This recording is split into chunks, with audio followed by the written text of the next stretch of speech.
E aí, gente, era Nem Science aqui. Esse episódio 110 era Nem Science Podcast. E hoje a gente vai falar sobre não só filosofia da computação, mas filosofia da matemática aplicada, né? Porque na verdade ciência da computação nada mais é que uma área associada à matemática aplicada e à lógica, né? E talvez tenha duas partes. Então eu vou começar com o teorema de Gödel, depois ir para questões de lógica, até o que é chamado de Turing Degrees, que vai ser no final, que é um pouco mais complexo. Então, basicamente a ideia é mostrar, de todos esses vídeos de série, né, que eu tenho falado sobre filosofia de várias áreas, né, física, biologia, cosmologia, é o fato de que filosofia não é divorciada da matemática e das ciências naturais. E quem tenta dizer isso não conhece exatamente qual que seria o foco da filosofia original, né. Bom, o primeiro ponto que eu tenho que falar é do teorema de Gödel, né. Então, eu já falei em algumas aulas sobre isso, né. Então, Gödel é o teorema da incompletude de Gödel. Incompleteness. Vou pôr em português mesmo, mais fácil. Teorema da incompletude de Gödel. Kurt Gödel, né? Me pediram pra fazer um vídeo sobre Kurt Gödel. No futuro eu vou fazer um episódio só sobre Kurt Gödel, as principais obras deles e tal. O Kurt Gödel, ele demonstrou algo que depois o Turing provou num paper sobre o problema da decisão, né? Ou The Einstein Problem. Einstein é decisão em alemão. Então, qual que é o grande ponto aqui? O teorema de Gödel, ele diz que, vamos supor que eu tenha, até põe em outra cor. Se você ter um sistema é, axiomático consistente, eu esqueci o nome desse símbolo, acho que é. Eu esqueci o nome desse símbolo, mas enfim. Se você ter. Esse símbolo significa um sistema axiomático, tá? Se você tem um sistema axiomático e ele é consistente, e. Na verdade é melhor assim. Se esse sistema axiomático for consistente, significa consistente que as sentenças matemáticas aritméticas que você faz nele não se contradizem. Quais poderiam ser sentenças matemáticas, como por exemplo, que A vezes B é igual a B vezes A. Você pode fazer relações distributivas, reflexão, etc. É os axiomas de piano tradicionais, né? Poderia ser, na verdade, qualquer tipo de modelo, né? Tem vários tipos de modelos axiomáticos. Tem o ZFC, por exemplo. Então, mas o ponto é que se ele for consistente, se você conseguir provar ele, então, se ele for consistente e axiomatizável, né? Você pode inferir axiomas dele, né? Axiomatizável.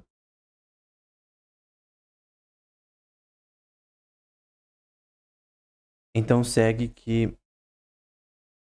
dado uma teoria L de A, e por sinal, esse teorema tá na primeiro livro na descrição. Dado L de A, deixa eu faço esse L bonitinho. L de A, você vai ter que representa todas as funções computáveis. Então L de A representa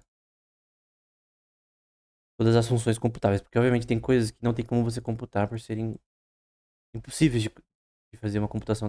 Um algoritmo que possa representar ela, né? Representa funções computáveis. A gente vai falar mais sobre isso posteriormente. Então, dado L de A, e que essas relações decidíveis, ou seja, é possível você criar um algoritmo para resolver esse problema? Por exemplo, posso criar um algoritmo para resolver multiplicação, por exemplo. Ou eu posso criar um algoritmo para fazer multiplicação de vetores. Então, tem um grupo aqui de n vetores. Eu quero multiplicar por outros m vetores. Multiplicação de matrizes. Pode ser matrizes de n por n, enfim. O ponto é que eu posso fazer operações matemáticas de vários tipos, e o campo de todas as operações possíveis e imagináveis matemáticas estão dentro das funções computáveis. Existem funções semi-computáveis também, mas eu não vou entrar aqui. São funções que exatamente você não vai ter um valor acurado ou preciso, né? Como, por exemplo, quando você vai computar números reais. Então, por exemplo, tu faz uma medida de Desbag para você de 0 até 1. Fazer uma função de probabilidade de números reais, usando o que é chamado de medida de Desbag, né? Medida de Desbag. Muito importante inteligência artificial. Tu basicamente vai usar funções semi-computáveis, ou seja, são aproximações, no máximo. Somente você vai para números hiperreais e surreais, né?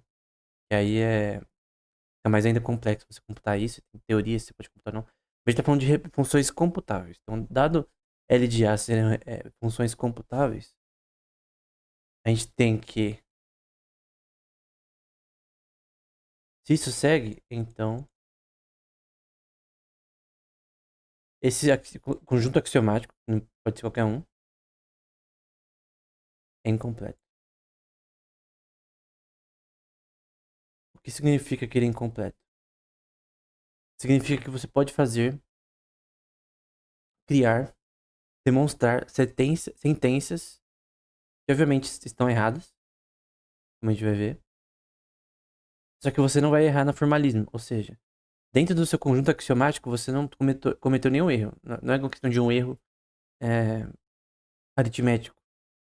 Usando as leis da matemática dos seus axiomas, você não errou. Você não cometeu nenhuma falha. E esse é o ponto. Não cometeu nenhum erro. Porém, você usou um formalismo que não está errado para dizer uma falácia. Por exemplo, você tem o paradoxo de Russell. Esse aqui é o exemplo mais conhecido, tá? Por isso que eu vou começar com ele. Então, eu vou aqui. Paradoxo de Russell. O que diz o paradoxo de Russell? Então, vamos supor que eu tenho uma propriedade X. Eu tenho um domínio. Um domínio, ele contém N tipos de elementos. N tipos de objetos matemáticos. E eu posso descrever nesse contexto que X pode ser membro de um certo domínio. Eu vou chamar de D1. Porém, dentro do formalismo matemático presente em qualquer tipo de modelo, eu posso dizer que X ele está em D1 e que ele é membro desse domínio e que ele não é membro ao mesmo tempo, sem contradizer o formalismo matemático. Do ponto de vista do formalismo, não está errado o que eu disse. Porém, obviamente, isso aqui não tem como. Como que algo pode ser do domínio, está dentro do domínio e fora do domínio ao mesmo tempo? Entra numa contradição, um paradoxo.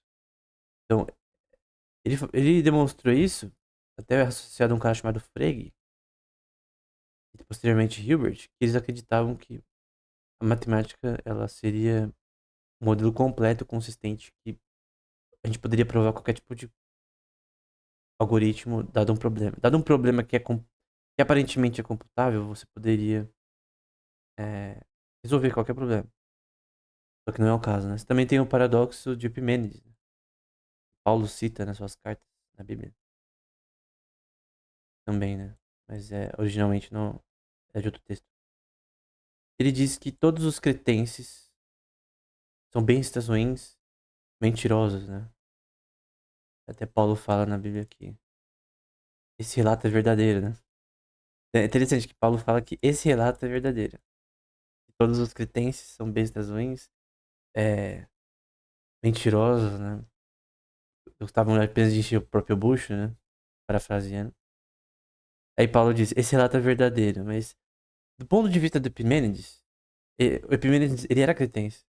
Então o Epimênides diz, todos os cretenses são isso, mas ele é cretense.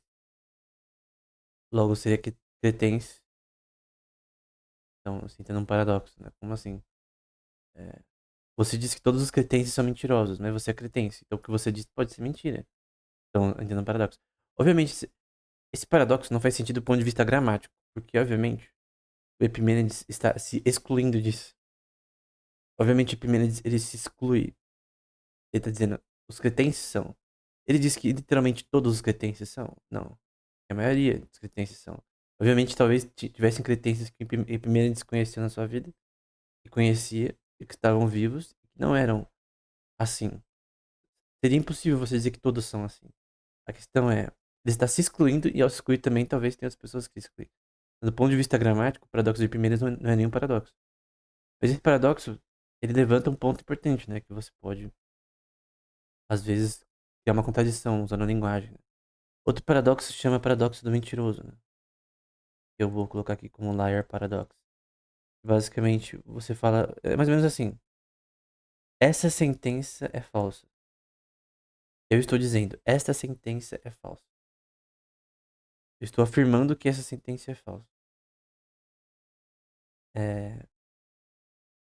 Mas e se assim, eu dizer que a sentença é falsa for falso?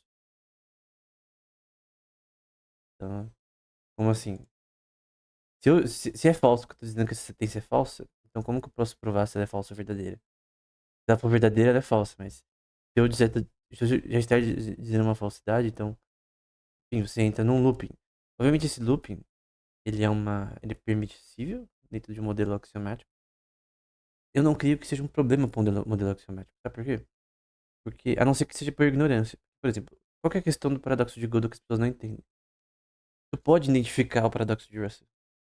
Pode identificar o paradoxo de Epimênides. Tu pode identificar o paradoxo do mentiroso. Então, não é que a matemática não é inconsistente que você não pode fazer sentenças corretas. Ou que a lógica não pode fazer sentenças corretas. É que ela pode usar o formalismo sem cometer erros para falar uma mentira.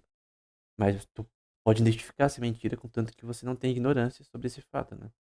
Então, o fato que um X pode ser membro de um domínio e não membro ao mesmo tempo, não diz que a gente não pode identificar isso.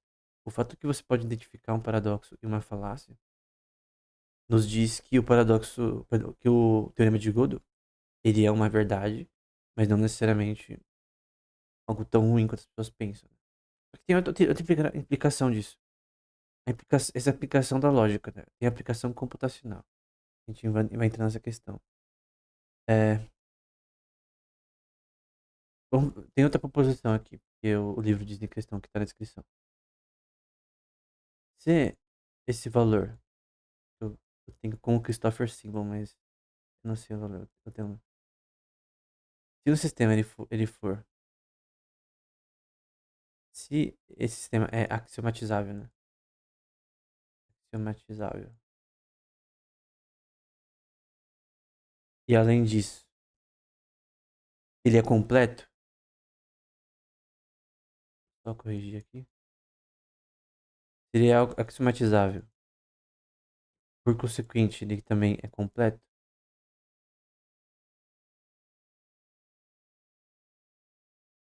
Completo. Então ele também é decidível.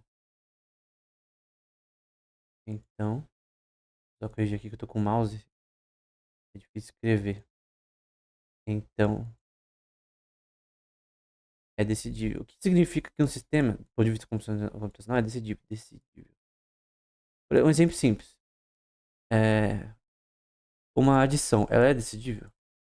Então, de 2 elevado a n mais 2 elevado a n elevado a n. Essa equação, ela pode ser resolvida? Vamos supor que n ele está dentro de um anel infinito. Então vamos supor que n tenha um limite. Então n ele não é infinito. Então eu posso dizer, como posso dizer? Não é infinito.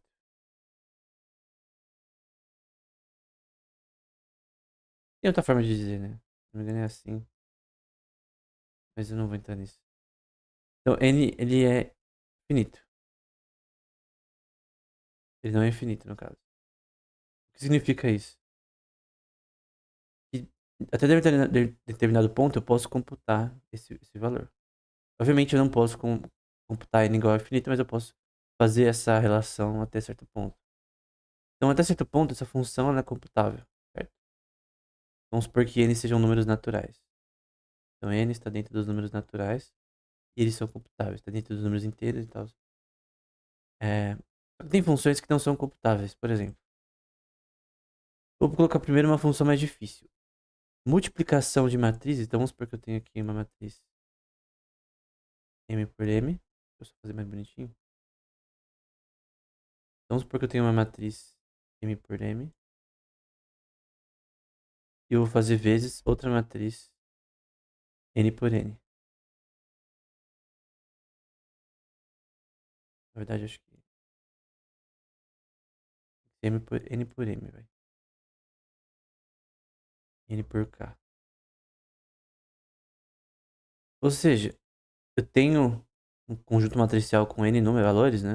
Então posso ter 1, 2, 3, 9. Enfim, pode ter N valores aqui, na linha e coluna dessa matriz. Multiplicação de matrizes é considerado NP-complete, se não me engano.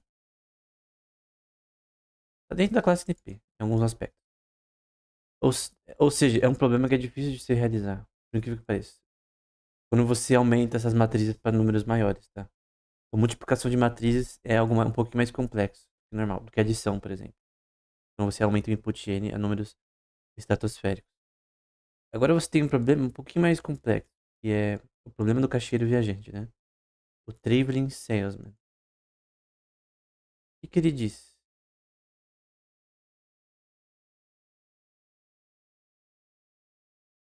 Dado um budget B,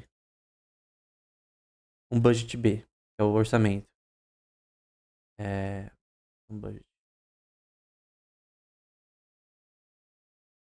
E um tempo T,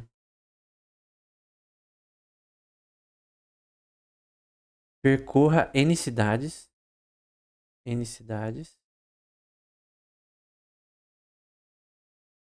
no caminho mais eficiente, o menor caminho possível.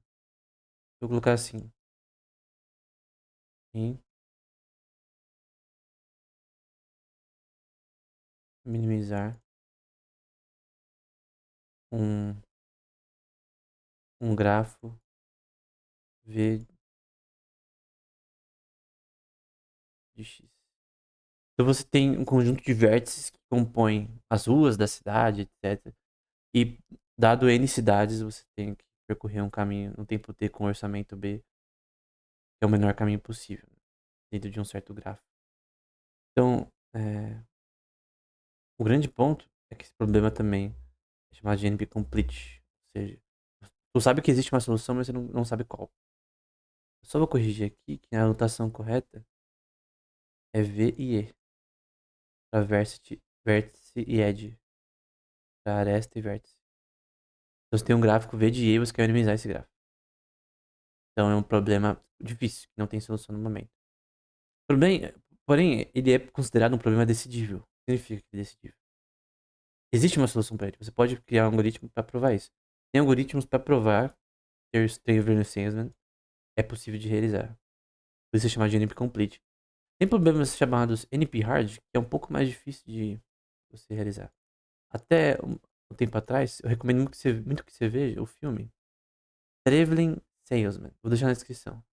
Vai no Google, coloca assistir Traveling Salesman. É um filme que trata sobre problemas NP-complete, né? Qual que seriam as questões políticas militares envolvendo NP versus NP, né? Porque, por exemplo, se todos os problemas NP, como o Traveling Salesman, for da classe P, ou seja, consegue achar um algoritmo rápido para rodar ele, basicamente, tu acaba com a criptografia do planeta. Então, se CP igual a NP, todo mundo tá lascado, né? Só que só provar isso não é o suficiente, tá? Tu precisa criar algoritmos. O problema não é que se pega o NP, é que você realizar isso. É tu fazer um algoritmo que consegue resolver todos os problemas NP. Que envolve, por exemplo, fatorar números primos, por exemplo. Que é considerado um problema difícil. Quando o input cresce, por isso existe criptografia RSA. Depende disso. Outras criptografias dependem de curvas elípticas, outras de colisões é, de hashes, né? No caso, parte de hashes. Mas o grande ponto é que um algoritmo decidível é quer dizer que pode fazer algoritmo que resolve ele. Qual é o problema? Existem algoritmos não decidíveis, né? Se lascou o Hilbert. Hilbert também que teve um grande impacto na relatividade, né? Geral, por sinal. É, então, tem problemas, por exemplo, com o 10º problema de Hilbert. Diz que dada uma classe de equações diofantinas, resolva elas com números inteiros. Então, tu tem que fazer um algoritmo para isso. E você pode fazer algoritmos para resolver equações diofantinas, porém, com números inteiros. Porém, certos graus de equações diofantinas você não consegue resolver. Tu não consegue criar um algoritmo para resolver elas. Não é questão de eu vou achar um dia. Não existe um algoritmo que resolve isso. Você faz um algoritmo que resolve isso ad infinito. Eventualmente tu não consegue mais resolver. E não é uma questão de você ter mais velocidade computacional, melhor hardware. Não é uma questão disso. É impossível. Seja na computação clássica, neuromórfica, que é um pouco mais inspirada no hardware de inteligência artificial, né? E, por exemplo, placas como o IBM True North, que é neuromórfica, né? Você tem uma inspiração na inteligência artificial, a parte de hardware, uma inspiração até no comportamento dos neurônios e tal, sinapses, etc. Do ponto de vista de hardware, inspiração apenas, né? Você tem a computação clássica, neuromórfica, e a computação quântica. Tem outros tipos de computação. Tem computação probabilística, que é a classe ZPP, por exemplo. E outros tipos de computação teóricas, né? Mas o grande ponto é que nenhuma resolve isso. E não é uma questão de que um dia. Não, nenhuma resolve isso. Outro problema da decidível é o undefined problem, o problema da decisão. E o Alan Turing resolveu, deixar um artigo na descrição. E o Gödel ficou muito feliz. Tá? O Gödel ficou muito feliz que o Turing resolveu o problema, porque isso só provou que o teorema de Gödel funciona, né? Então, Turing, ele basicamente demonstrou, ele até cita o Gödel no paper original, mostrando que realmente o problema da decisão, que é o... Dado um programa, você quer saber quando ele vai parar. Quando eventualmente ele não vai conseguir rodar dado um crescente input. Você não consegue, para N tipo de algoritmos realizáveis, né? Prever isso. Então é um problema não decidível. Não pode criar um algoritmo para realizar isso, né? Então, o que o termo de Gödel exatamente diz? Por mais que você tenha conjunto de axiomas consistentes, completos, tu pode gerar contradições e eventualmente você tem questões que não podem ser resolvidas nesse sistema, né? Eu vou falar mais disso posteriormente, né? Então, se P for consistente, axiomatizável e representa tudo que é decidível, né? Todos os algoritmos possíveis e inimagináveis que são possíveis. Então, dentro do espaço de todos os algoritmos possíveis na matemática, inimagináveis, infinitos, que só Deus conhece todos, matematicamente, do ponto de vista humano, você não pode é, dizer que isso é decidível, ou seja, qualquer conjunto axiomático ele é incompleto, ele pode gerar contradições. Como eu disse, não é um problema essencialmente para matemática, isso tanto que as pessoas pensam, né? Mas cria contradições possíveis dentro delas, dentro de sentenças que você pode fazer, né? Da linguagem matemática. Até aqui tudo bem, né? Agora eu vou para uma questão associada ao o livro na descrição. Então eu vou falar um pouco de funções, né? Vamos um pouco para funções. Então quais são os tipos de funções? É o básico do básico, tá? O livro que tem a anotação tá na descrição. Por exemplo, eu tenho h de x representando uma função em que você tem g de x. O que significa? Eu tenho uma função, alguma equação, por exemplo, em que eu tenho um algoritmo G que roda o input X. Então eu tenho uma função e eu tenho um algoritmo. O algoritmo, ele é basicamente uma função recursiva. Então, eu estou tentando falar sobre uma função recursiva. que significa? Que eu posso gerar um algoritmo que cria um looping para resolver um problema computacional. Então, é, quando você aprende programação, a coisa mais básica que você aprende é fazer um looping. Fazer algo que vai calculando o problema várias vezes até resolver. Então, isso vai sendo rodado ao longo do tempo. E você quer fazer isso de uma forma mais eficiente. Esse é o ponto, né? Como você expande isso aqui? Para você expandir isso aqui, eles fazem assim no livro em questão. Então você tem um conjunto de inputs. Esse xn-1 significa n inputs, menos 1. E aí você vai ter uma função. É uma função, uma equação, né? Por exemplo, eu vou calcular a adição, a mais b. Essa eu posso fazer uma função que contém a mais b, por exemplo.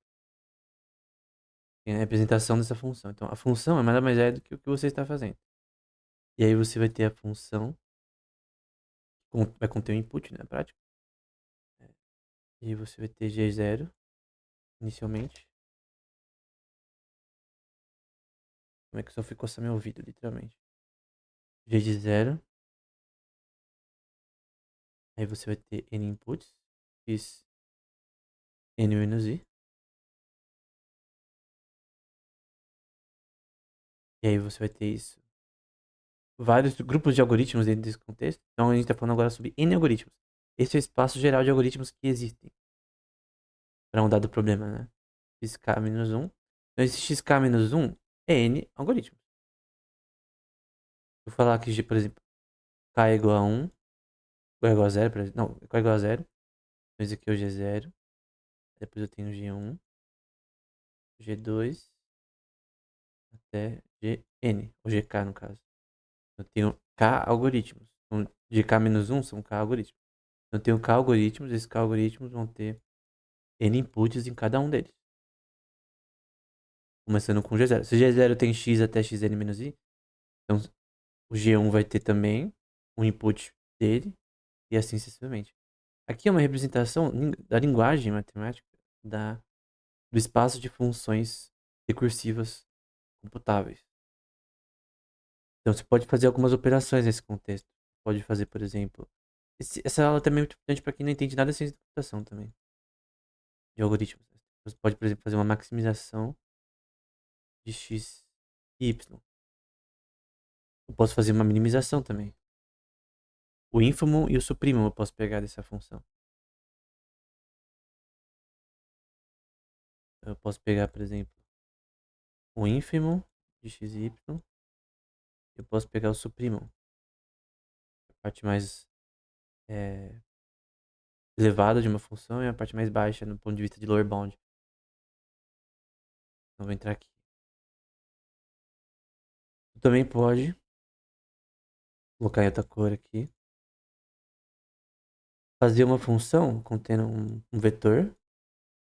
É um algoritmo aqui, tá? Y. Qualquer equação que exista pode ser representada computacionalmente. Qualquer equação. Qualquer uma. Pode representar. Até na física quântica, que é um pouco mais diferente, né? A lógica por trás. Ela é diferente da lógica booleana clássica. Pode fazer computações, por isso que a gente existe computação quântica, né? Então você tem aqui. Só que é diferente da normal. Então você vai ter aqui. Pi. Não, calma, eu tô pulando as partes. Aqui eu tô falando representando uma soma. Então tu pode fazer uma função. Contém uma soma. Dado y. E tem o valor z igual a 0 de f de x.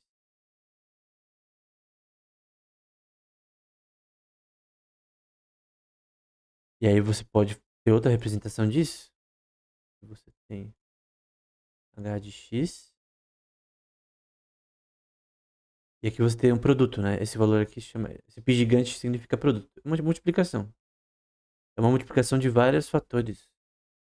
Se o sigma é uma soma de n coisas, por exemplo, vamos supor que eu tenho 5 maçãs e eu quero somar essas maçãs. Eu posso usar sigma. Então eu posso fazer sigma e cada maçã, eu falo que cada maçã significa A. Eu vou colocar I, sendo a cada ionésima maçã, I começa igual a 0. e vou rodar isso até o final. Se eu tenho 5 maçãs, então essa soma vai representar o quê? A1 mais A2 mais A3 mais A4 mais A5. Cada uma representando uma maçã e no fim eu vou ter 5 maçãs. Então isso aqui é uma soma. Vai ser até A5. O produto é a mesma coisa, só que em vez de você fazer uma adição, é uma multiplicação. Então vamos supor que eu quero multiplicar maçãs. E aí, no caso, em vez de somar, eu vou multiplicar N maçãs. Como se fosse um fatorial, de certa forma. Em essência. Aí t vai ser igual a zero também. Você tem uma função que vai representar a multiplicação de x e z. Por que aqui tem zero? É porque você está só somando um fator. Aqui você tem dois fatores. Eu não tenho como multiplicar por exemplo, um conjunto de números, vetores, com nada. Então por isso que aqui é zero, né? Eu só estou somando uma coisa. Só. Pode somar mais de uma coisa, se você mudar a notação, mas enfim. Aqui eu tô tendo um produto. Não posso, se eu fazer algo vezes zero, então é nada. Então por isso que você tem que pôr x e z. Z sendo igual a zero, porque você tem é, x vezes z, né? N vezes. Então, essas são algumas operações que você pode fazer nesse contexto. Aí você tem, por exemplo, o que é chamado de relações primitivas, né? O autor vai dizer, né? É um livro muito didático esse que eu tô citando aqui. Relações primitivas. Então, por exemplo, uma delas, na lógica, né? É a negação de P de X. O que significa uma negação? É você falar que o contrário de uma relação positiva. Uma relação binária que a gente tem aqui. Eu posso dizer P de X. Então, ou seja, P de X é uma verdade. E eu posso dizer também P de X e P de X. Eu posso também dizer, esse símbolo significa E, tá? É fácil lembrar o E ou o E, ele tem, parece o AND, né? Se eu falar AND, é igual a E. Então, é mais fácil de você saber. Eu posso dizer P de X ou P de X. Então, sobre um determinado objeto, eu posso falar certas coisas, né? Eu posso dizer que, então aqui é um dos dois, não é os dois juntos. Aqui é uma relação de adição, aqui é uma relação de ortogonal, né? É um ou outro. Eu posso dizer P de X implica Q de X. Tudo depende do contexto. Tem pessoas que usam isso daqui para sentenças até argumentativas. Eu não vou entrar aqui na filosofia por parte disso. Quando a gente fala sobre computação, a gente está falando apenas de proposições que elas são matematizáveis, né? Então, se você tem um isomorfismo entre a linguagem matemática, equações, e a lógica proposicional. Então se eu falar que, por exemplo, L de A contém dentro da linguagem matemática todas as proposições de equações possíveis e inimagináveis, todas as áreas da matemática em si, eu tenho que, no geral, tem um isomorfismo. O isomorfismo é um morfismo que preserva relações entre ambos. Eu creio que, se não me engano, se eu estiver correto, objetivas. Então, ou seja, tu pode fazer traduções de uma coisa para outra, de equações para lógica proposicional. Vou colocar aqui L de B e B representando funções booleanas. É claro que, por exemplo, quando a gente vai para computação quântica, tem uma lógica diferente. Então, aqui é lógica proposicional. Quando a gente vai, por exemplo, para computação quântica, vamos supor que aqui a gente está falando sobre funções booleanas, não, normalmente distributivas, coisa do tipo. Quando a gente vai para Quantum Logic, tem um paper do Birkhoff, que eu deixei na descrição do Von Neumann. Quando a gente vai para Quantum Logic, as coisas são um pouco diferentes na lógica, né? A lógica você tem processos ortogonais, que você está falando sobre entrelaçamento quântico entre partículas. Pode representar zeros e uns usando em spin de partículas. É isso que é computação quântica. Porém, a lógica por trás vai ser diferente. Então, você tem uma relação de equações é, que vão ter no contexto em lattice, não distributiva,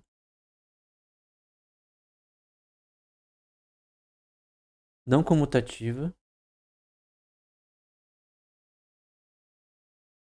e não abeliana. É a mesma merda. Grupos não abelianos. Ou seja, A vezes B não vai ser igual a B vezes A. Embora da esquerda sim.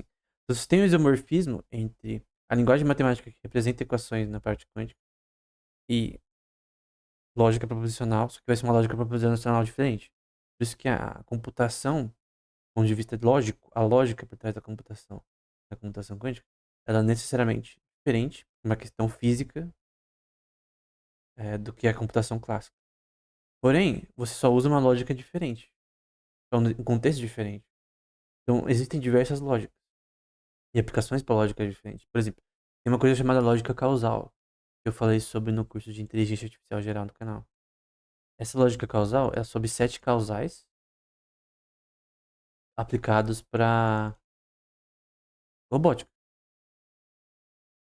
Fala de causal sets. Aí vai um pouco de é, relações marcovianas, né? Sets causais marcovianas, que não vou entrar aqui, é mais para inteligência artificial. Aí você tem tipo, mas é uma lógica aplicada para possibilidades de movimento. Tipo, ele dá uma capacidade probabilística de funções que representam ações de robôs, por exemplo, ou de um agente de IA. Então, basicamente, essa é a noção. Então, é uma lógica específica para ações de um sistema robótico, ou um agente de IA. É tipo Fuzzy Logic, pra quem já sabe. Fuzzy Logic mesmo, você tem uma árvore, não lembro como é o nome, eu acho que é tipo um ergonograma. Se tal coisa acontecer, faça isso. Se não, faça aquilo. É como, por exemplo, a IA de, entre aspas, IA de, você vai jogar FIFA, por exemplo. Modo lendário lá. Aquilo ali é Fuzzy Logic. Aquilo ali é, se tal coisa acontecer, faça isso e o cara vai montando isso. Um boss lá do Dark Souls, Fuzzy Logic. Versões de Fuzzy Logic. E, obviamente, tem como, hoje em dia, você aplicar IA também pra isso. Você junta Fuzzy Logic com IA. Você cria um sistema que ele vai... Não é um programador que vai fazer essa lógica de organograma. Se tal coisa acontecer, faça isso. O próprio agente, o boss, ele vai calcular seus próprios organogramas. Isso é complexo. Você tem retornos diminuintes em determinado contexto, se você deixar isso rodando por muito tempo. É o chamado de retornos diminuintes de Pearson, né? Que vai para medida de Desbag, ponto de vista probabilístico, números reais, relações não arquimedianas, processos não arquimedianos. Isso tá no curso do canal. Meu nome mesmo é sobre inteligência artificial geral. Então, se quiser saber mais sobre isso, né? Vai pra robótica cognitiva também. Enfim. Então, basicamente, são propriedades lógicas que você pode falar sobre. Aí você tem outras coisas que o livro fala, né? Que eu acho interessante. Por exemplo, não se assuste com isso daqui não é difícil, né? Parece difícil, mas não é. Vamos supor que você tem uma função a de f que contém n parâmetros y e z. E essa função a de f, ela representa uma função f que contém certos parâmetros. É teu input y k-1. Y k-1 é n inputs. Por exemplo, tu tá fazendo uma função para rodar Minecraft, um mod no Minecraft. E o mod, ele muda os pixels do Minecraft para ser um pixel mais bonito. Qual que é o input? São os polígonos na tela, certo? Você vai transformar esse input dos polígonos na tela, em tempo real. Então, o input é aquilo que você está trabalhando. Nesse caso, são polígonos, são triângulos. No caso do Minecraft, que é um jogo. Tudo em jogos são polígonos, triângulos. Sempre foi assim. Pelo menos na parte 3D. Quanto mais informação, mais difícil de computar. Mais energia você precisa, né? Então, A de F representa essas funções, ou seja, A representa essas funções em Q é o espaço de funções computáveis. Ou seja, se uma função ela está em Q, significa que eu consigo computar ela. E a G de AGI representa G de I em Q. Ou seja, se eu tenho funções que são computáveis em Q, ou seja, elas são possíveis de se realizar, eu tenho algoritmos. Então a de G é algoritmos e a função F são equações que eu posso representar. Multiplicação, divisão, etc. Então, se a de G são algoritmos, funções são equações. Então, eu tenho um grupo de funções que eu posso representar em algoritmos que são representáveis em Q. Ou seja, elas estão no espaço de funções que são computáveis. Então, existe, esse símbolo significa there exists, símbolo que parece um E estranho. Existe um espaço de input e um espaço de funções A de G, ou seja, funções que representam algoritmos, dado um certo input, tal que o espaço de N algoritmos, então esse AG K-1 são N algoritmos.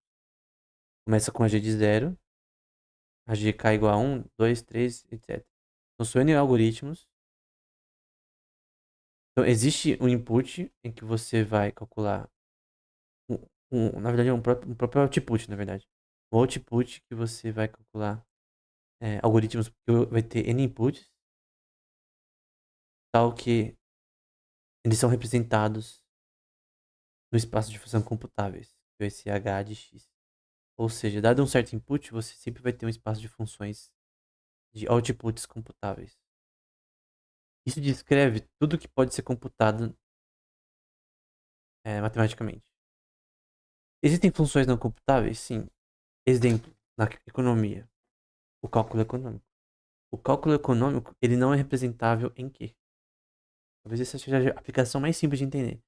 Porque você não consegue prever demanda futura. Então, o seu input de demanda futura, ele é inconcebível de você ter o input de demanda futura. Basicamente, tu tem que ter informação sem um ser onisciente. Tem que saber quais ações as pessoas vão fazer no futuro. Estimativas não vão dar certo nesse contexto. Então, vamos supor que aqui é sobre demanda futura. Então, eu quero fazer um espaço de... Vamos supor que para calcular a demanda futura, eu tenho um espaço de AGK-1 algoritmos. Então, esses são todos os algoritmos que você pode imaginar, de forma abstrata, para fazer o cálculo econômico. Do espaço de todos os algoritmos possíveis, não existe um. Se existisse um, você já poderia fazer alguma coisa. Não existe um que consegue resolver o cálculo econômico, que é você calcular a demanda futura de N produtos para N empresas, para N consumidores, até internacionalmente. Você tem que, é uma questão de decidir e produzir. Então, tem que calcular a demanda futura para você produzir. Uma certa eficiência. Então, esse cálculo não vai dar certo. A sua ineficiência vai ser monstruosa conforme essa distribuição aumenta. Então, por exemplo, se você fazer um algoritmo de cálculo de demanda futura para um mercadinho, ele tem um nível de complexidade que já vai não dar uma eficiência tão grande. Que é impossível calcular a demanda futura, né? Você vai ter uma margem de erro e tal, vai ter produto que vai vencer no mercado.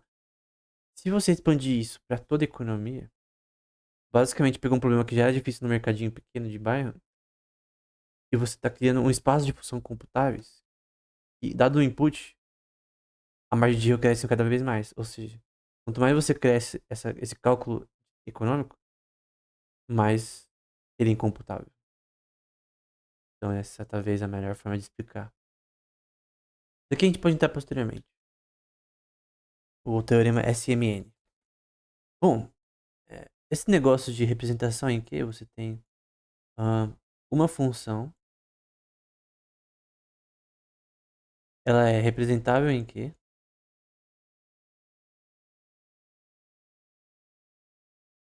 Em que? Se e somente se ela é computável. Se ela for computável. Se e somente se, né? Ela for computável. Computable é o termo em inglês para eles. O que significa isso? Como eu disse aqui, esse espaço de funções possíveis aqui representa, de forma abstrata, todas as funções possíveis e inimagináveis do universo. Na nossa mente, né? No universo não, na nossa mente. E a questão é, uma função representável em que somente se ela for computável. Se ela não for computável, por exemplo, o décimo problema de Hilbert, ela não está em Q. Então, dado, por exemplo, dado f de x, espaço de n inputs, você tem que o x ele só é representado em A de f. Então, A de f é representação em Q. A de f só mostra que é representado em Q essa função se em A de f, né? A vai ser uma relação de f. Dado input. Essa aqui é uma função matemática, tá? Xk. Y, que é o seu output, que é o seu resultado. Você quer esse resultado. Quer saber se o seu resultado vai dar certo. E é possível você ter resultados significantes. Como no décimo problema de Hilbert, né? Você quer calcular equações de Fantinas com números inteiros. E aí, tal que, such that f de n, ck, vai ser igual a m. Em que você tem q, que é o espaço de funções computáveis, vai ser a de f. Eu já explico, tá? Dentro de n. Espaço de inputs possíveis. Pode ser números naturais, por exemplo. Em m. Em que m, para todo y, para todo tipo, para todo resultado que você pode ter de uma equação, y resultados. Para todos os resultados que você tem de equações, você vai ter a de f. E os seus inputs futuros possíveis. N de k. E y, que é o seu output. Você vai ter que esse espaço de m futuro, ele vai ser igual a y. Ou seja, se essa função ela é representável em Q, se essa função for computável, se for possível você criar um algoritmo que resolva um problema que é no fim um problema matemático de funções matemáticas permissíveis na matemática, então são funções permissíveis. Existem funções não permissíveis. Qual o nome para isso? Meta-matemática. A meta-matemática ela estuda funções não computáveis, com o décimo problema de Hilbert, problema da decisão, que é o Adeshai Problem, e outras coisas também. Então, essa questão. Ou como o cálculo econômico, que não é computável. O cálculo econômico, ele não é computável em que? Ele não é representável em que? Não é uma questão de hardware, capacidade computacional. Ele não é possível. Um limite de quantidade de informação que o ser humano pode ter em relação a ações de pessoas. A não ser que se eu fosse um ser onisciente, você conseguiria. Obviamente, quanto mais informação você tem, melhor que você pode calcular a demanda futura, tá? É um fato. Mas você sempre vai ter uma margem de erro grande, porque não é que você não pode fazer equações para calcular a demanda futura. Não é que você não pode estimar, por exemplo, isso. Assim como não é que você não pode calcular equações de Fantinas em números inteiros. Você pode. Mas conforme o input cresce, esse algoritmo fica indecidível. Você entende? Quanto mais esse input cresce, não é que você não consegue fazer uma equação para isso. É que quando esse sistema cresce, cada vez fica mais impossível. Então, não é que você não consiga calcular, estimar a demanda futura. É quanto mais você tem um sistema maior para representar isso, mais isso fica impossível, né? Então, esse é o ponto que destrói, assim, uma questão que nem é achismo, né? É uma questão matemática, que não é refutável, na minha opinião. É uma questão lógica, né? E o cálculo econômico é impossível do ponto de vista matemático, né? Então não pode ser chamado de ciência, por exemplo. Pseudociência, o cálculo econômico. Então, é burrice. Basicamente é isso. Tem outra questão. Todos os números computáveis, todas as funções computáveis, elas são representadas em quê? Representáveis em quê? Então, todo o espaço de funções possíveis, e por isso algoritmos também possíveis, são representados em quê? Ou seja, elas são capazes, é possível fazer um algoritmo para elas que seja computável, que dê um output, que dê um resultado factível. Então, esse é o ponto mais importante. Cada função é representável em quê? Então, existe. Eu vou até pôr em outra parte aqui. Eu vou ter que apagar. Vou apagar essa parte aqui.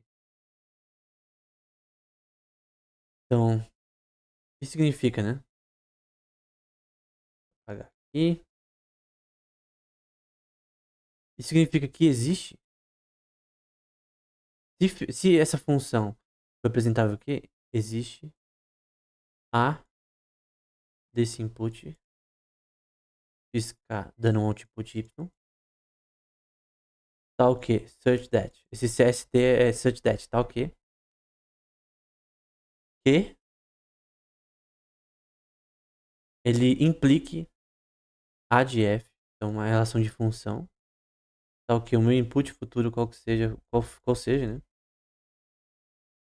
Dado M, que é o nosso output possível, lembra que M bar vai ser igual a Y, ou seja, igual ao seu output possível. Seu espaço de output possível. Por que ele tá falando. Por que aqui ele usa N e M? Porque esse input aqui são o espaço de inputs possíveis. E eles são infinitos. Por isso, isso daqui é uma abstração, né? De todos o espaço de inputs possíveis. E M é um espaço de outputs possíveis, né? É infinito, naturalmente. É, isso daqui vai ser C e somente C. Eu vou colocar em inglês, porque senão. Tem outra cor também. C é somente C. If only if. É, M por igual a F N de K. Isso aqui é muito fácil de entender. N de K é o espaço de inputs. Então, essa função ela só é computável se eu consigo criar um output que é representável do ponto de vista de funções de equações. Então, se eu tenho uma equação que ela é computável, que ela é representável, em que, porque eu posso criar N tipos de funções que não são computáveis. Eu posso falar, eu posso, de forma abstrata, representar funções Diofantinas de certo grau. A questão é, tem uma diferença entre coisas que você consegue representar matematicamente, você consegue computar, entende?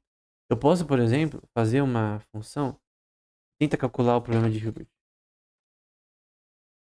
mas eu não consigo. Então, por exemplo, o problema da decisão ele é descrito nesse livro dessa forma. Você tem H e de N, vai ser igual a uma relação binária. Vou só arrumar aqui. É o problema da decisão. Vai ser ou 1, verdadeiro ou falso. No caso, ele vai ser verdadeiro 1. Vou colocar aqui otherwise. É, se a computação. Vou colocar dessa forma. Se H de E, se essa função ela para no input N, na verdade, perdão, é H de E. É H de E. Se esse daqui para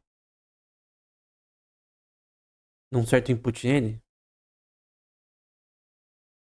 chamado de routing problem, né? Problema da decisão. Então é 1, não 0. Então você quer saber, quer fazer um algoritmo para saber quando H de E vai parar no seu input. Então N vai crescendo. Então pode ser, por exemplo, 2 elevado a N, enfim, vai crescendo o input. Quanto mais o input dessa computação aumenta, mais é impossível de você saber quando ele vai parar. Quando ele vai dar erro. Então, não é que você não pode calcular erro. Você calcular erros em processadores é o básico aí para computação, mas em determinado ponto você não consegue mais calcular. O input cresce. É a mesma coisa que eu fiz do cálculo econômico. Não é que você não pode calcular a demanda futura, estimar. Mas você usar isso para gerar para toda a economia, até para uma cidade pequena, É impossível. O seu espaço de input probabilístico tem uma coisa chamada espaço probabilístico. Seu espaço probabilístico ele pode ser finito e pequeno, em muitos aspectos. Por exemplo, o espaço probabilístico de uma pequena lagoa. Uma lagoa não, né? Uma poça de lama com água. E você quer fazer um espaço probabilístico de coisas que podem acontecer em um organismo ali. Eventos que podem acontecer nessa poça. É diferente de calcular isso para todo o oceano. O espaço probabilístico de um oceano, falando debaixo d'água também, né? Todo o oceano para uma poça de água é diferente. Por exemplo, colisões de íons, é, relações físico-químicas numa poça de água e todo o oceano. O seu espaço probabilístico de uma poça de água para todo o oceano tem uma diferença muito grande. Então, obviamente, quanto mais o input cresce, mais difícil fica para você fazer cálculo. Espaço probabilístico faz a probabilidade virar uma piada. Esse é o ponto. Que é um ponto até contra a teoria da probabilidade em alguns temas. Né? Você tem o que é chamado também de teorema de Tarski, né? Ele diz que se um set de axiomas for aritmeticamente verdadeiro, para um conjunto de sentenças A, basicamente você vai ter que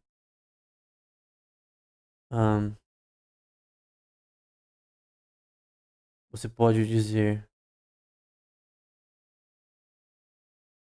que é verdadeiro. Eu vou colocar aqui porque senão vai ficar meio difícil de falar. Vamos supor que você tem um set de axiomas que a gente vai chamar de A, não ser diferente. Mas aqui é um set de axiomas aritmético, né? Então, esse A ele é aritmeticamente verdadeiro. Aritmeticamente verdadeiro. Então, não tem contradições aritméticas nesses axiomas, como os axiomas de Peano, etc. E dentro desse set de axiomas eu posso fazer sentenças, né? Eu posso fazer proposições lógicas. Então, eu posso fazer um conjunto de sentenças que eu vou chamar de A. Então, A aí é o meu conjunto de sentenças. Eu posso fazer então, dentro do espaço de aritmético aqui. E a ordem, as regras, eu tô justificando com esse daqui, tá? Então, aqui são as regras. Esse E aqui. Ou C, sei lá o que é isso. Eu desenhei ali. E aí você vai ter T implicando, uma verdade implicando A de E. Ou T não implicando isso. Isso daqui vai pro paradoxo mentiroso, ou paradoxo de Parmênides, ou paradoxo de Russell. Todo conjunto de sentenças possíveis, por exemplo, como uma sentença possível? A mais B é uma sentença possível? É, né? A vezes B é uma sentença possível? É igual a B vezes A. É, certo? Eu posso fazer relações de reflexividade, transitividade, etc. São sentenças possíveis. No meu conjunto completo de sentenças possíveis dentro de um conjunto axiomático, eu posso criar o paradoxo de Russell, eu posso criar o paradoxo mentiroso, eu posso criar o paradoxo de Epimênides. Ou seja, eu posso falar coisas que são falsas, que são paradoxos. Só que sem errar no formalismo. Então é um sistema incompleto. É inconsistente. A consistência de um modelo axiomático gera inconsistências. Essa é uma questão porque a matemática é uma linguagem, né? A mesma lógica também. Outra coisa que é importante. Daqui é importante para quem gosta de lógica, né? Vou pôr aqui. Ele tá também no livro. Lógica de primeira ordem é indecidível. Lógica de segunda ordem também é indecidível. Ou seja, tu pode criar contradições, proposições podem ser falsas, sem real formalismo, em qualquer forma de ordem lógica de primeira ordem e de segunda ordem. E para lógicas de maior nível também. Chamada de higher order logic. Terceira ordem pra frente, né? Essa lógica de primeira ordem é basicamente. Eu gosto de citar um tipo de exemplo simples. A lógica de primeira ordem é o conjunto de proposições lógicas que representa uma quadra de futebol. Então, uma quadra de futebol, de futsal, você tem um espaço normalmente, é menor, por exemplo, de que uma quadra Society. Pra quem já jogou bastante Society, eu joguei bastante, principalmente na adolescência. Então, vamos supor que a lógica de primeira ordem é uma quadra de futsal. Obviamente, a lógica de segunda ordem, ela é predicada de primeira ordem. Então, quando você tem a lógica de segunda ordem, você expande a de primeira ordem. Você consegue fazer um set de proposições. Então, aqui você tem sentenças. Aqui você tem um espaço maior de lidar com essas sentenças. Então, a lógica de primeira ordem é como se fosse uma quadra. A de segunda ordem, uma quadra society. Quando você vai para a lógica de terceira ordem e o que é chamado de higher order logic, pensa no estádio. Então, seu conjunto de proposições possíveis, ele é muito maior. Porém, saindo dessa analogia, se a lógica de segunda ordem está baseada na de primeira e a de maior ordem, terceira, por exemplo, na de segunda e primeira, sendo a primeira a basilar, eu falei, por exemplo, de é, relações como P, é, P de X implica Q de X, ou P de X ou Q de X e coisas do tipo. São relações de primeira ordem. Quando você cria relações de segunda ordem, você está baseada nelas, né? E a lógica de primeira ordem? E quem provou isso foi o Church, Alonso Church, meio que em 1966. Tem até um artigo que eu falei sobre num livro que chama Economia, por sinal. É o livro alguma coisa catalática. Tá no meu site, do canal, né? Por sinal, eu recomendo que você vá ler os livros lá, né? Eu curto bastante. Principalmente esse específico sobre economia e também algumas coisas de lógica associadas a isso pra provar praxeologia, coisa do tipo, né? Eu tive que usar lógica. Mas o grande ponto é que se a base ela não é decidível, ou seja, o espaço de proposições pode gerar contradições, então todas não são decidíveis. Ou seja, eventualmente pode gerar é, contradições e coisas que não são relações não decidíveis nesse contexto. Eu não vou nem falar computáveis, né? Isso é um problema para lógica de primeira e segunda ordem e maior ordem? Não. Você pode identificar paradoxos e problemas, mas é um fato de que não é um sistema consistente. Você pode dizer falsidades, né? Eu creio que todas as lógicas, por design, têm essa premissa do teorema de Gödel. Todo tipo de lógica que existe, ela não é perfeita. Tu pode falar coisas falsas usando ela. Mesmo do ponto de vista argumentativo, para quem usa a lógica nesse sentido. Lógica mais aristotélica e tal. Logismos. Então, às vezes eu vejo pessoas fazendo argumentos, até, para algumas áreas da ciência, etc., usando lógica, que obviamente são falsos. Só que dentro do sistema deles, funciona. E ele faz proposições. Tem proposições que pessoas falam a favor, por exemplo, de coisas terríveis, né? Como, por exemplo, o próprio aborto. Tem pessoa tentando defender isso com lógica. Eu já vi. Só que, obviamente, a premissa, ela já é falsa.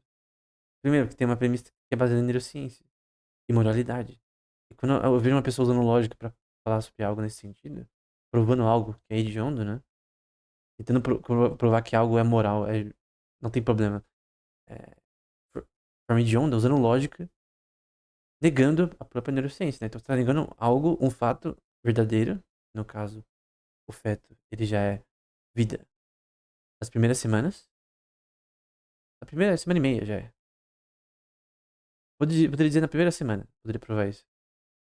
Tu tá usando lógica pra tentando provar isso. Então, a lógica, ela é excelente. Algo extremamente importante na ciência da computação, etc. Na matemática em si, na base da matemática. Mas o grande problema é quando as pessoas usam lógica pra falar falácias. E é um problema da pessoa. A lógica não tem nenhum problema. A lógica é uma linguagem. É que tu tá usando uma linguagem, um modelo axiomático dessa linguagem, pra falar uma falácia. E ela se contradiz.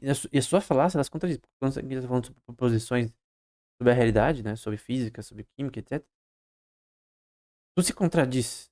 A sua noção de provar algo está baseada em premissas que não são verdadeiras.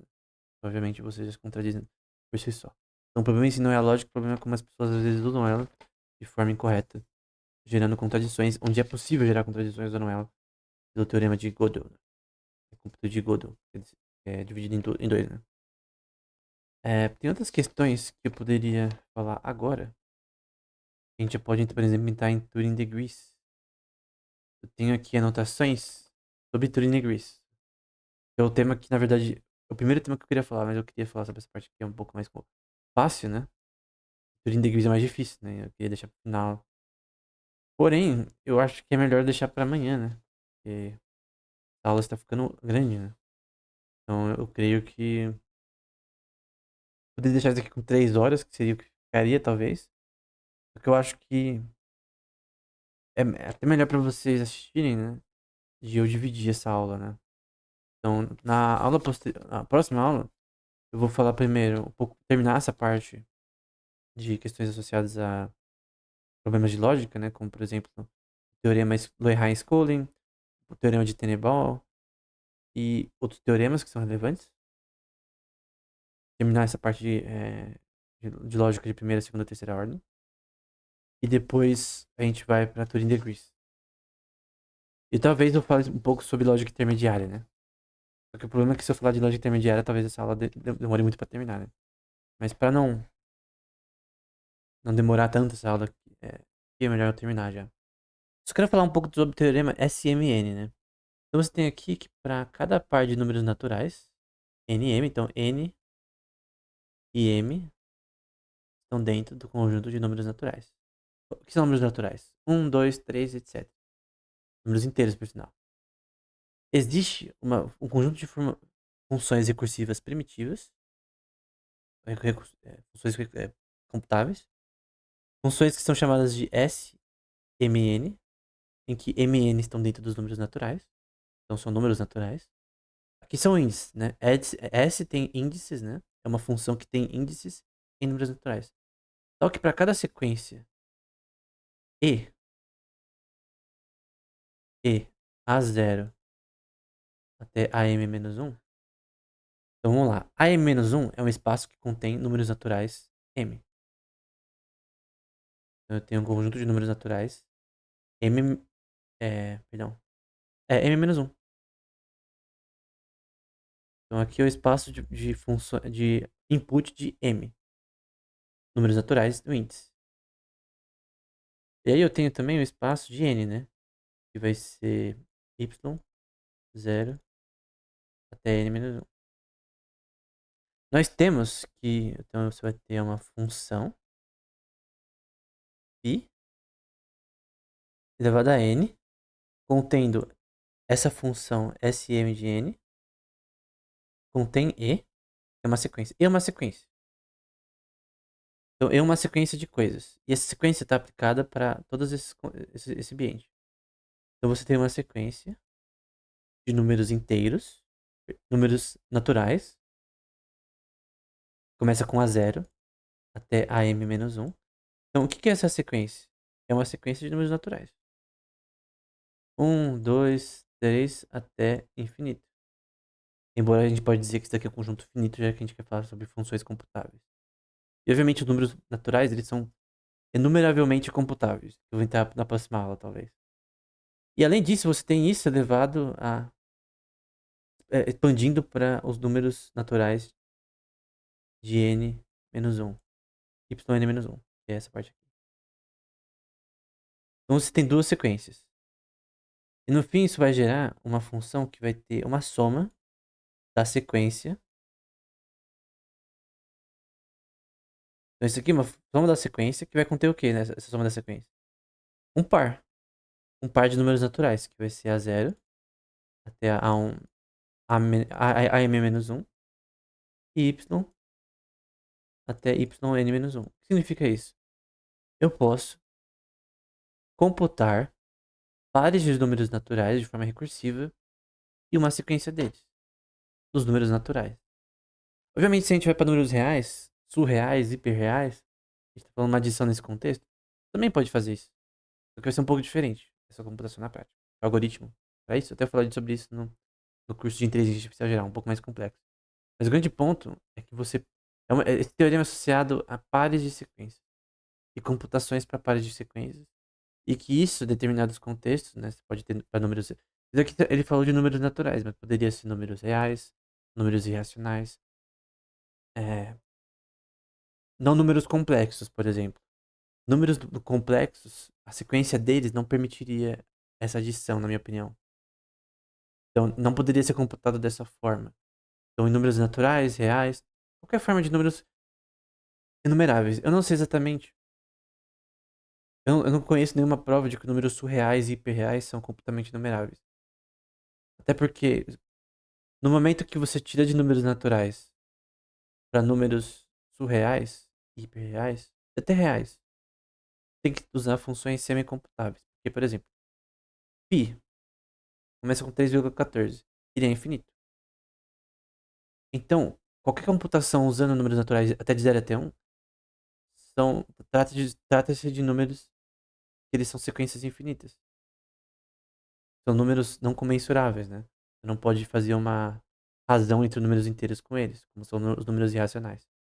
São números decimais que eles param, né? Em certo momento. Então, quando você muda isso daqui é uma função computável. Quando você fala. Daqui é só uma mudança simples, tá? Se eu, por exemplo, falar que NM estão dentro dos números reais, então essa função muda um pouquinho. É possível? É. Fazer esse par de sequências, mas vai ser um pouco diferente. E aí, no caso, são funções semicomputáveis. Então, esse teorema ele vai funcionar em números naturais, em propriedades parecidas com números naturais, né? Irracionais e tal, mas não para números reais necessariamente, na minha opinião, né? Então, basicamente, esse é um teorema interessante. Então, como eu disse, eu já estava com parte preparada aqui para outros temas, né? Principalmente para o que é chamado de Turing Degrees, né? É um tema um pouco mais avançado em ciência da computação. Mas é bom que eu tenha esse parte um pouco mais simples, mais fácil. E aí na próxima aula eu já tenho uma base para ir ter uma noção. Eu vou já terminar um livro sobre lógica intermediária. E eu vou citar coisa dali, embora seja um pouco mais complexo. E aí eu não sei se vai ter 3 aulas, porque só essa próxima parte provavelmente já vai dar 1 hora. Eu não sei. Mas vamos ver se eu consigo terminar a filosofia da computação. Na próxima aula eu vou ter que fazer uma terceira, quarta. Então é isso.